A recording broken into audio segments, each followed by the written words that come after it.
Jungkook entered his room after a knock at the door and found Ryan watching Netflix on his LED.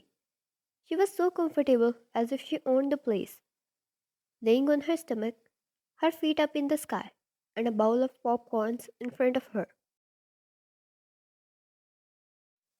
She laughed at whatever she was watching, and he only found her more amusing. Ryan, oh, you, she said, sitting up and paused the show. Ryan, did you have only one LED in this giant of a mansion that you sent me to your personal bedroom?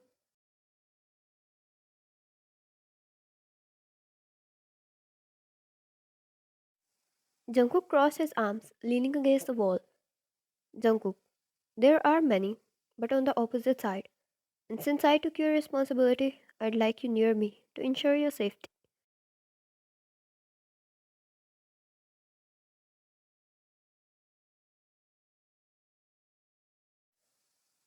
Ryan, okay then, this bed is mine now. She laid down again, this time on her back, putting the bowl over her stomach this time.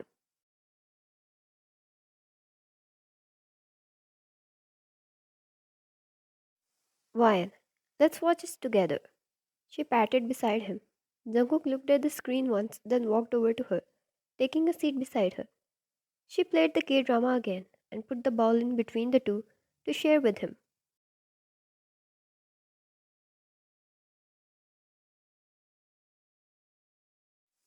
Jungkook, quite generous.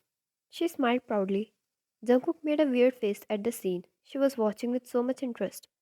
The mafia was working as a disguise to allure a man. His weird face turned into disgust, but then he found her laughing.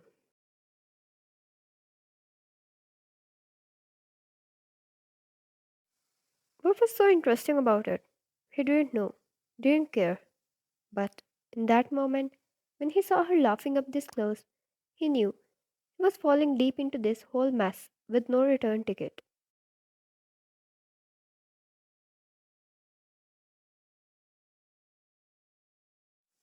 What was this? That there was no lust. He just wanted to be near her.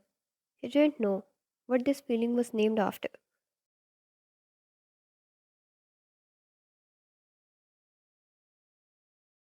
Wine, eat. She grabbed a handful of popcorns and brought them to his lips, looking at him with wide, hopeful eyes. He wanted to eat her right there, but instead, he stuck to eating the popcorns in her hand.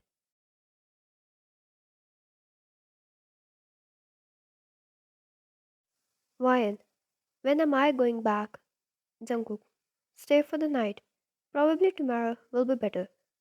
She nodded and turned her attention towards the series again until Jungkook's phone rang, taking both of their attention.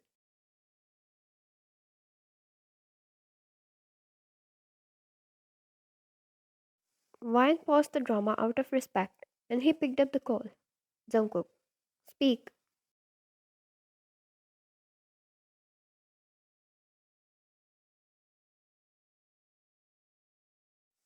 Jungkook, how the hell that happened? Alright. He groaned and hung up the call and looked at her.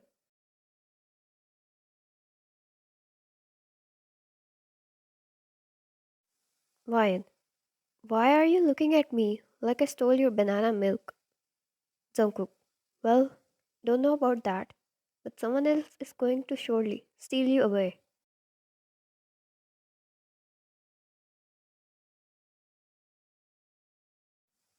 Ryan, what do you mean? Jungkook, this world angel, it's twisted. You get seen with me. Now you are the main headline of the whole underworld. A walking target, basically.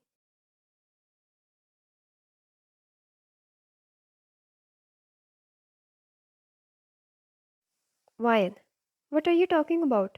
I didn't even do anything. Jungkook, for now, we need to think about how to save you from them.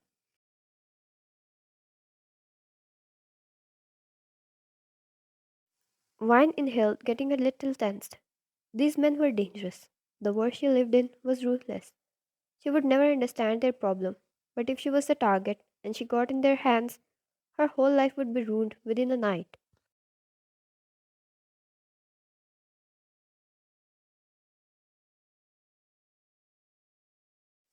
Jungkook, hey, I'll find a way. He placed his fingers under her chin, lifting her to meet his eyes. Wine looked at him with concern, reflecting her eyes. Wine, how? It's easy for you to say. You have a name, a reputation. You're untouchable. It of course wouldn't affect you. Jungkook, then be mine, and you'll be untouchable too.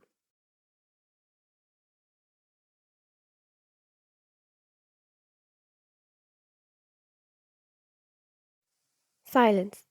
A long, long silence, as she took her time to confirm if what she heard was right. Wahin. Even so, I'm not you.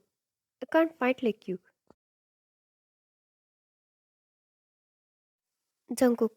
Seems like Daddy Dearest didn't tell you about the devil clearly. Angel, anything that belongs to me is out of everyone's reach. And my woman, that's out of the question.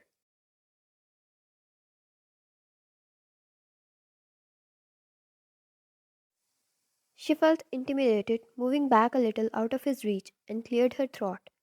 Wayan, it's not that simple. I can't be with someone only for this.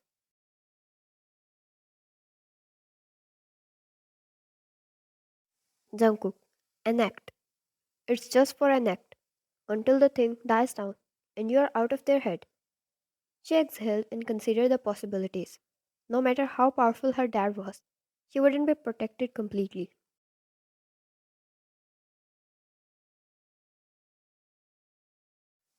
He would put a huge amount of restrictions and security around her. While she didn't mind security, but she watched too many movies to believe a human can't outsmart other humans and kidnap her. She sometimes hated the world she was born in.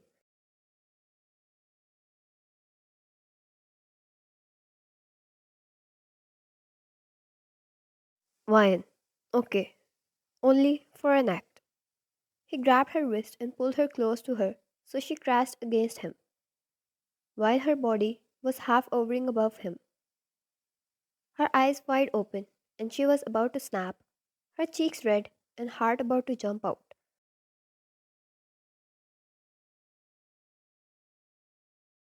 Jungkook, I see. You need practice, Angel. If that's how you are going to act, then you are a dead meat within seconds. She pushed him back, getting all embarrassed, and pulled away.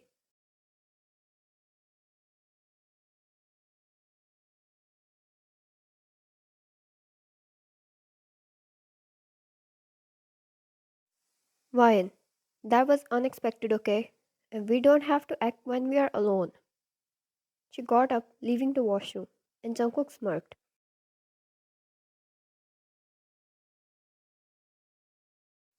Jungkook, you'll have to. He smirked to himself. He was known to be a manipulator, and he didn't even have to work much in her case. Everything worked out itself. She was innocent, and he wanted to protect her from the world.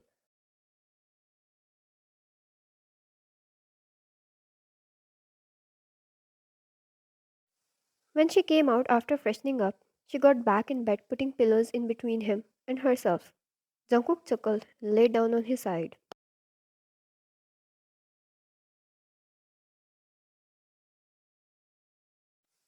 Jungkook, start from here. Gossip spread. Let everyone see, and you'll be safe. Wahan, your own people will spread the gossips about what's happening in your home, and you don't mind that?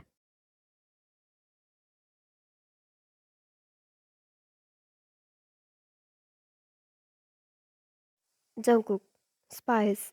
Every empire got them. It won't be a surprise if there's ton of them in your home as well. She huffed and finished her episode and lay down afterwards.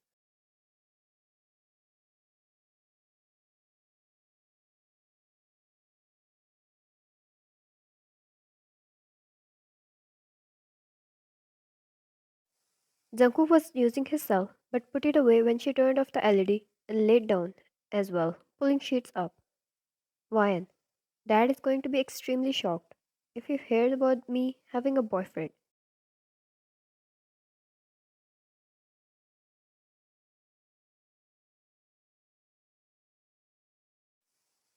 Jungkook, he won't be shocked only. Ryan looked at him confused, but he shrugged it off and she didn't press on the matter either, being tired after the whole day anyways.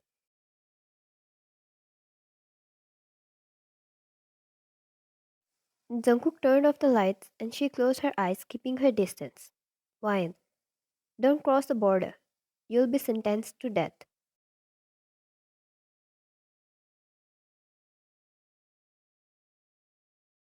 Jungkook, I must say, I'm scared. She glared at him. Even if he couldn't see them through the darkness, he could feel it.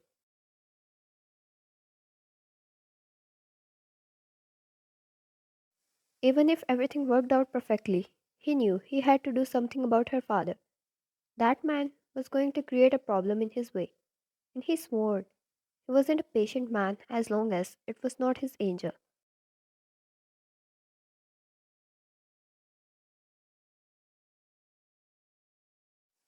Soon, Angel, you are mine as a fake, but soon you'll be mine to own, and even you wouldn't be able to stop me from that.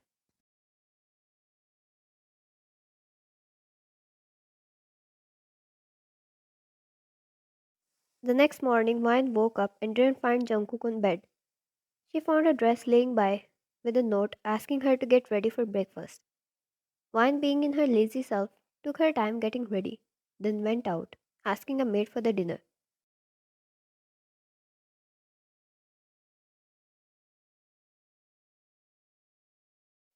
Once she reached the room, she found Jungkook sitting on the head of the table while having his coffee and going through mails on his phone.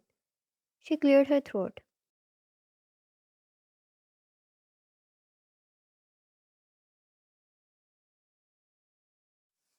Vine, good morning, baby, she said awkwardly, remembering about the gossips. He almost chuckled at her broken try, yet kept his face neutral and extended his arm for her.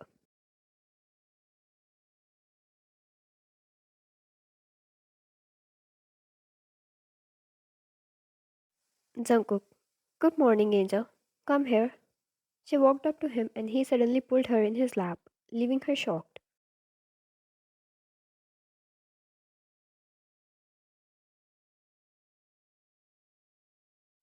Moyen, this was not in the plan, she whisper yelled. Jungkook, nor you being my girlfriend was. But here we are. He held her chin, moving close to her face.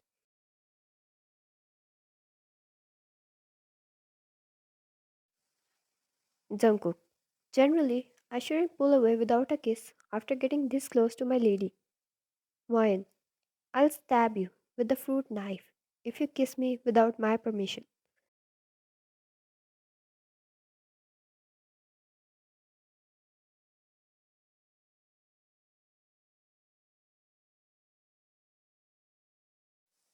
He pulled away and leant back against his chair, finding her more and more interesting as more time passed.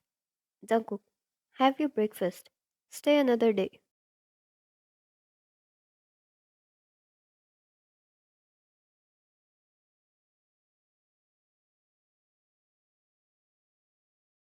Why? Why? Jungkook, let's go out for dinner. Jungkook shrugged and she understood the meaning. Right, to officially let everyone know she belonged to him.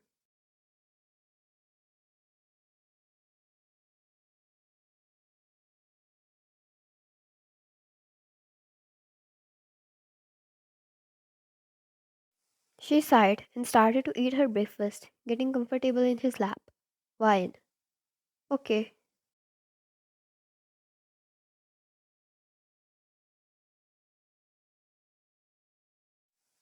to be continued.